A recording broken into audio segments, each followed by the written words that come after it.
Yeah, well, I'd sort of just done a string of Hollywood films and sort of played quite a few sort of traditionally heroic roles. I came back to New Zealand and I hadn't done a New Zealand feature film since The Price of Milk, and I came back and was really looking for something to do, a New Zealand film to do, and I didn't want to do some you know, kind of derivative American genre picture, and I looked around and I couldn't find anything that I wanted to do, so I thought, okay, I'll just take a break. And then Teresa Healy, Teresa Healy's kids were going to the same kindergarten as my son, and I was talking to her about the fact that I was looking for something to do and couldn't find it, and she said, oh, my husband's producing Out of the Blue, which is based on the events at Aramoana, and I was immediately intrigued because, I mean, like everybody in the nation who was present at the time, I think everybody was incredibly affected and moved by the events in Aramoana.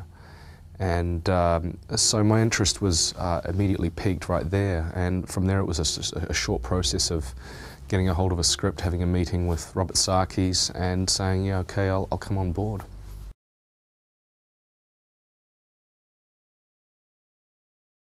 Playing a real person is something that I'd never actually done in my career before, and I felt a real pressure to get it right and to do right by him and his story. And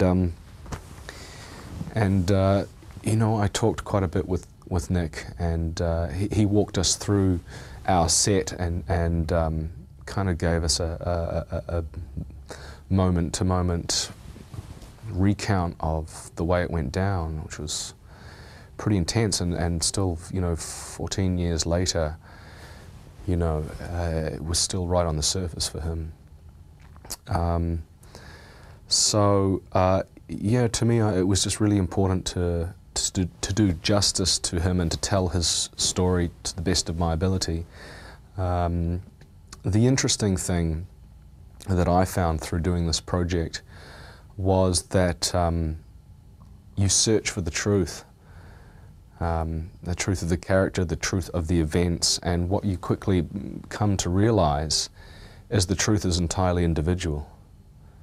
There are so many different perspectives about what actually happened. And of course, a lot of people who were directly involved are no longer with us, tragically. And so it was very kind of challenging and difficult to sort of ascertain, you know, exactly where you should pitch your character or your through line, or you know, everybody, you know, Rob and Matt and Paul and William and everybody felt an immense pressure to get it right and to do justice by the story. You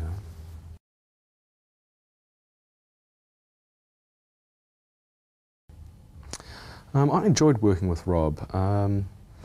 You know, I felt we had a very sort of good, communicative, collaborative relationship, and you know, it was interesting. It took a day or two for us to sort of trust each other, for me to trust him, and then vice versa. And then once we kind of clicked in, then it was a really easy working relationship, and we were both on the same page, and I sort of really appreciated the fact that when I wanted to explore something or try something, or if I had an idea, he was open, and that's all you can ever really ask for.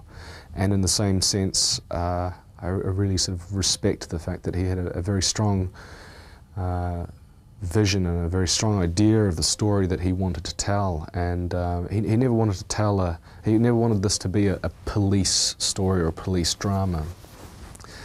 You know, I was interested in the police thing. I had to be. That's who I was playing.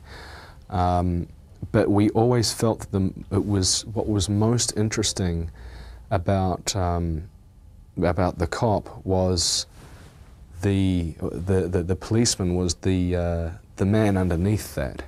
you know, the man behind the uniform, who is the father and the family man, and, you know, kind of well-loved, respected member of the community, and to us it was, you know, it was sort of, you know, interesting, showing that evolution from seeing this guy in that role as a policeman, and then sort of slowly through the course of the film, you know, you get to see more of that. He's, you know, you get to see all those things.